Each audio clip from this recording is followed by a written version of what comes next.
descendants are there now, a lot of them. So, and that's what I wanted to let you all know. We want to make a series to tell these stories. This is one story. So many stories that are out there that were hidden under the covers. You know what I mean?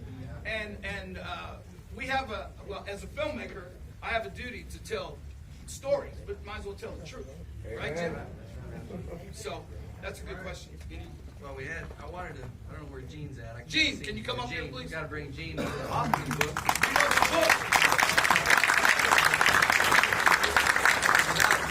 Without Gene, you heard him in the story talking about how this touched his heart so many years ago, and he knew that this story had to be told. I mean, 100 years ago, living in harmony, a little town in North Carolina, living in harmony 100 years ago, and it touched his heart, you know, when you first heard the story.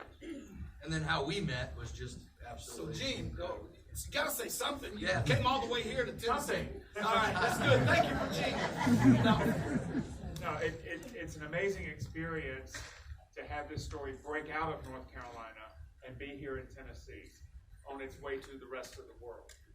Because the whole point of this is for the whole world to look like Marvin instead of the way it looks now.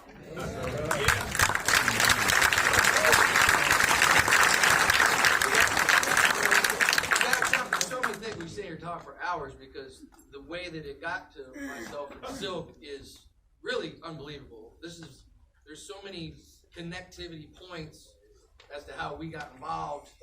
How it even got to us is just amazing to me. So you can give a little synopsis of how we got together. Well, I had been working with people who told me they were documentary makers, and they really thought so for a couple of years. And then that just went away because of all kinds of differences. And I was complaining to a good friend of mine who is on the board of a local history museum with me, Chris Moorfield. And she said, you know, my daughter's father-in-law does that kind of thing. I wonder if he would be interested. And this is her daughter's father-in-law. Now, mind you, this is 4.5 hours away from Knoxville. My son met her daughter online, got married. How in the world did, I mean, to think the connectivity, and then when Gene called me because of the relationship Silk and I had, I knew that Silk had to be the director of the film. And you can tell, it amazes me how I feel like the Lord's really put this in our hands to tell this story to the world. And I know that, I feel like you all feel that now. You know, how important that is that this story gets out there. Yeah. Are there any questions? I mean, I know it's kind of hard without a microphone. Yes, ma'am, in the back. Stand up, please, so everybody can hear you. So, are the other stories that you're going to do going to be about, like, Minnie Bell and those characters? No, they're going to take place within a 100-year time span of all the characters you see here from the middle to 1800s to present day. Will they cover when Minnie Bell goes to college? Absolutely. That's the idea. I mean, there's so many stories. There's a guy named Lewis Latimer who was the coffee boy in the middle 1800s with Thomas Edison. He's the one that discovered the filament for the light bulb. The light bulb wouldn't stay on until, 7 seconds, until he took the old paper that they threw away home with him and discovered that he knew how to sustain the light to stay over more than an hour and a half at that point. So that was groundbreaking, but most people never heard of Lewis Latimer. I wanted to know what was going on during their times, these characters, and that. Women were just allowed to vote the year before the trial took place. In 1920, women were, you can have our children, but you can't vote. I'm like, what? That's something weird about that. So I want to know what was going on in Minnie's life and the ladies that raised them and things like that. I think that's an interesting way to tell history, a story. So that's a great question. Anybody else? Yes. Please stand so I can hear you. Everybody can hear you. Now, I understand this as being heirs property that was handled down with the living will. Yes.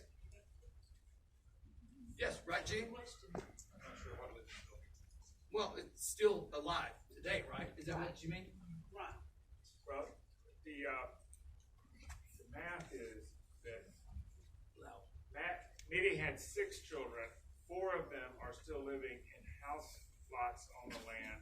It's a total of 9 acres now, because it was mortgaged, that land was lost, some land was lost during the Depression.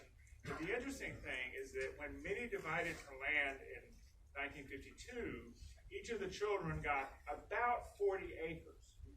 One way to look at this film is that this is what the world would look like if we had done what we promised, 40 acres and a mule at the end of No mule, man, no mule. You ever should have seen a mule? livestock and everything. But the economic empowerment, as well as the love between the women, it was not a sentimental love, it was an economically empowering love to give 800 acres of farmland in a cotton economy, change that society so that those relationships could be mutual and sustained for generations. We're on the 8th or 9th generation of these relationships in Mark. And people ask me, as a director, say, what do you want people to get from your movie? And I said, they don't just tell you gotta live together in harmony, they show you. A lot of people today say, well, we gotta do this, but they don't show you how. I want this film and anything associated with it to show that people were actually normal. Yeah, they were very wealthy, but I think that's another thing. The wealthy people, people of influence, should step up and say, I don't like this, the way this is done, let's do something about it. You're not going to lose your wealth. You're not going to lose your fame or whatever, the power you think you have. It'll enhance it. You know, that's what I would like a takeaway to be. Be normal like they were. They didn't raise her because she was black. It was because that was the girl they fell in love with, and her father. And so when they died, it was natural to leave the land to your family. And so anyway, that's I want us to think whatever normal is. To me, that was normal. Just treat each other with love. And I hope I wasn't beating anybody over the head with anything. I wanted little subtleties to go in there. But anyway, anybody, any other questions? I know y'all dying to get out of here. So. I love it. You can film it. Okay. Well, Regal has been very nice, and they normally don't do documentaries, but when they screened this, they thought, this is interesting. So we might have another situation with. And is Marlena here? Yeah. Marlena, did she played 2 characters in the movie? Didn't she? Wonderful.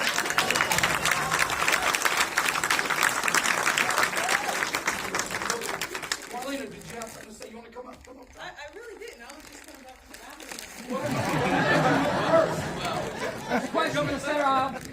I'd have to say she played 3 parts because she was the young lady at the beginning of who was talking about the story at the very beginning. Yeah, the voiceover. Yeah. Was her. So there was a question right over here. Yes, ma'am.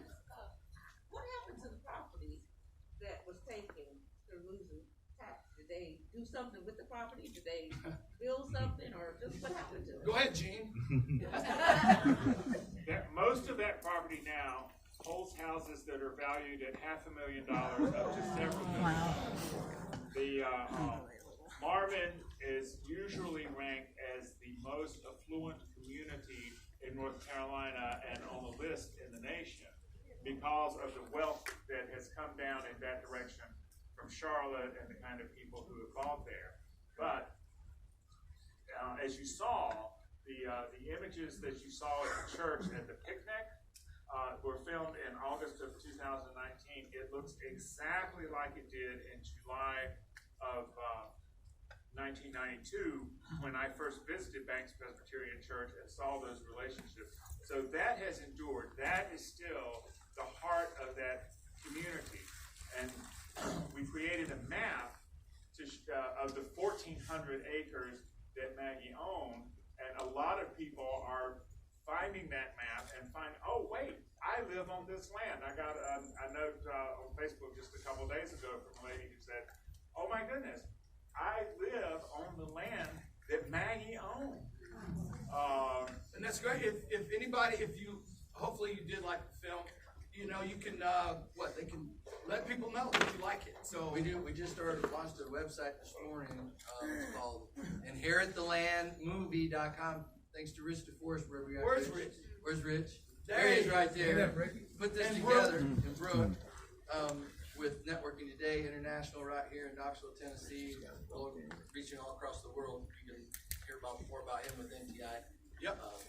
But Look, you can go Hollywood. there. Hollywood is not the only place we're going to be making movies. No, Okay. no. We want to hear. We want to come here. Atlanta has just been oversaturated because of tax incentives and tax credits, but we have that here now. Okay. So people on either side, both sides of the camera, are going to be exposed to their talents, and that's what we're really trying to do here. We're trying to make more projects, not just about Knoxville or anywhere else, but Tennessee in general. So, if that's what you guys would like to see, then, go to, inheritthelandmovie.com. There'll be a donate button on there, because it still takes a lot of work and a lot of money, really? to get this out to the world. Really? Because unfortunately today was not free. Really? Yeah, no, it wasn't. So, we do have some hats, and we do have some books, and we'd love to sell all of those. So, We have a question here. yeah, I know. I just want to get that out for God. Yeah, you already said the hats are available. Well, how much are they? $20. How much? 20. How much? $20. What? How much are the books? $20. Dang.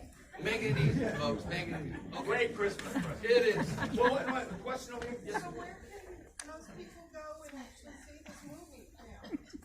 Well, you just saw. We are working. We are working. That's why we wanted to showcase it here first. So we're in the middle of negotiating where the movie is going to end up. So we just wanted you all to feel special, Knoxville. Knoxville folks. Yes,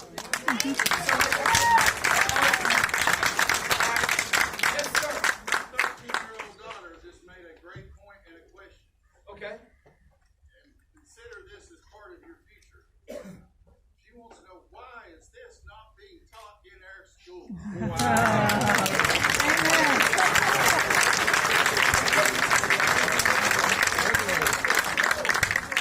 Your daughter is very intelligent. Get this into the schools. This is what That's one of the things that we're going to do.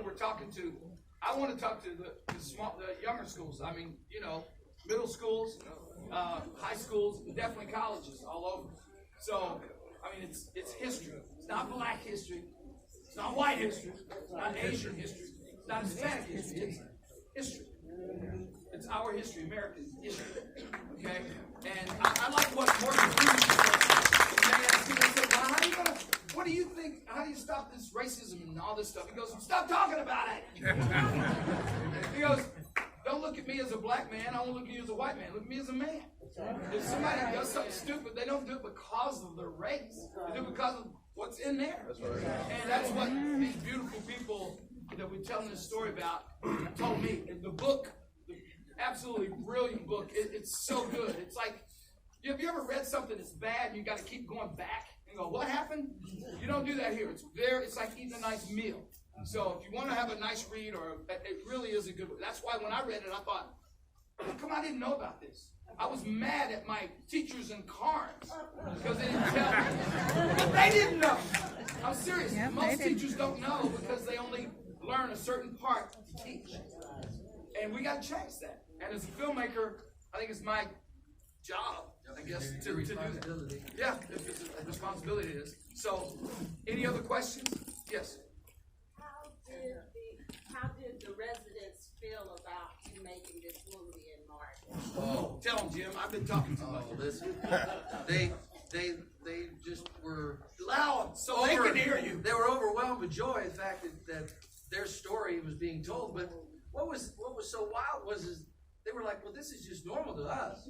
Yeah, they thought something wrong with us. They'll be asking. It's like, but we never thought about it because it's just the way we were always raised, and the way we lived our whole life. And you can see that a lot of people in the film were descendants of great-great-great-granddaughter of Mittie Bell, great-great-grandson of Bob. Judy, who was speaking, she didn't realize that she was related to one of the jurors until she read the book. Right. By Jean, and then she was Miss Maggie. Yeah, it's perfect. She was great. Miss Sally, who played Miss Sally. Her name is Sally. Her name is Sally. When we met her, She owned the house. She owns a house. They bought the house that we. Her father was the man who built it when Maggie and Sally acquired it. And then she got it back. Oh, tell them about the courthouse. You're not gonna believe this. The courthouse, because of COVID, we had 80 to 100 people ready to go. 100 of the relatives stormed the courthouse, right, in 1921. They were like, it was crazy. Well, COVID hit. We get there to film, and we're ready to have all these people. And Jim, as the producer, while I was filming the scene of getting ready to go to the upstairs, this guy, he worked for Marvin Police or whatever, he said, Monroe, he said, you can't do this. You can't. What are you talking about? You can't have all these people in here. And Jim said, how many can you have? He goes, 5. He said, 5? I got 12 on my crew. I need a judge. I need, 12 juries. I need people in the actual courtroom and witnesses. He says, I don't care. 5 people. So Gene. Well, first of all, we wanted to kick us out, period. Yes. Oh, yeah. And so Jim came to me and tell him what you said. Well, I came to Silk. I said, Silk, if I kick this guy, you can shoot like you've never shot before. I'm going to keep this guy outside as long as I can. He kept this guy outside. And I didn't know. I didn't care. I was the guy playing the judge. I was like, you're playing the judge. All right, my camera guy, I want you over here. And that's what we did. And we had a courtroom artist who was featured here, Jerry McJunkins. If you want to look him up, unbelievable sketch artist. Those sketches were great. I said, since we can't have people physically, Gene found Mr. McJunkins, and he drew the people. I sat with him, and I said, I need this emotion at this place. I need this emotion from there. And he drew it. So that was unique to me. I was like, wow.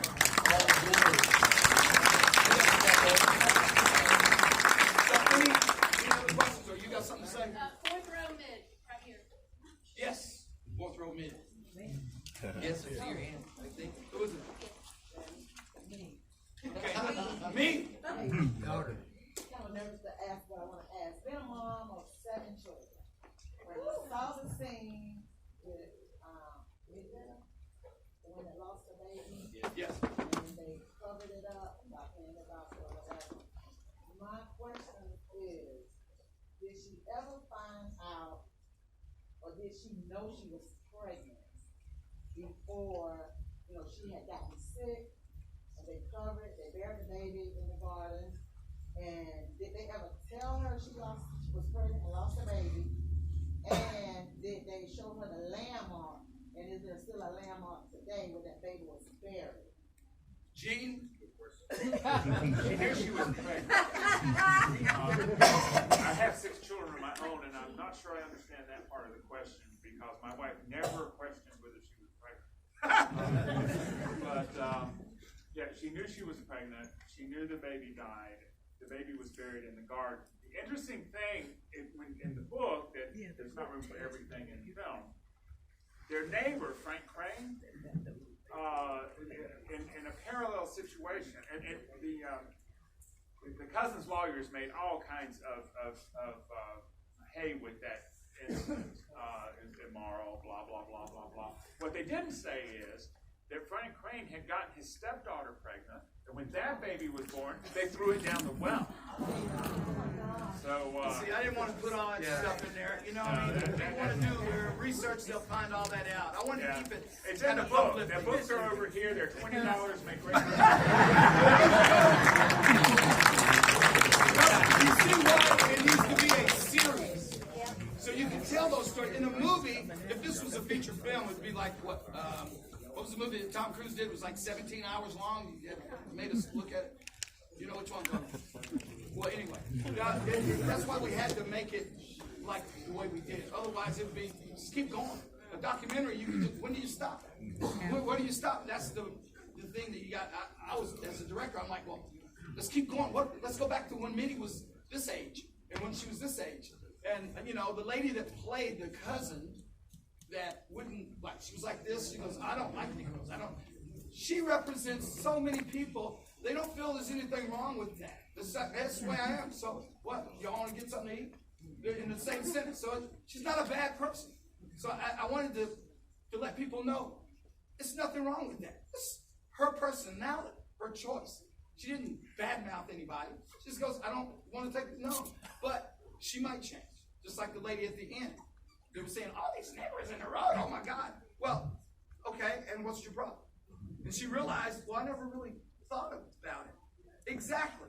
Well, now, maybe you can think about it. So I just wanted to create a dialogue with people that's never really spoke together. That makes you think. How long did she live, Mitty Bell? 80, she died in. She died in 1976. She was born in 1886 or 87. 87. 87. And yeah, Susan died. So yeah, Mitty lived until 1976. It's in the book. It's in the book. I don't make no money from the book, man. They make great book. Any other questions? Because I know you guys want to go, and we have a brewery called Fanatic Brewery where we make our beer called Country Roads, and we're having a little get together. All y'all want to come? It's outdoors. It's it's everything. Just Google Fanatic Brewery On Central Avenue. on Central Avenue. It's all outdoors and it's ready now. So if anybody want to go over there, we're gonna leave. Mom, I don't know if you're gonna come. You want to come? You want to come? What? You want to have a beer with your boy? She doesn't know she can party after. Oh, okay. Any more trying to questions? wind her Y'all up. can leave anytime you want. We'll just stay for a couple minutes. I gave her water. Stay for a few more minutes. Got her juiced up. David, I wish you all the best. It was a pleasure. I wish you all the best. It was a pleasure.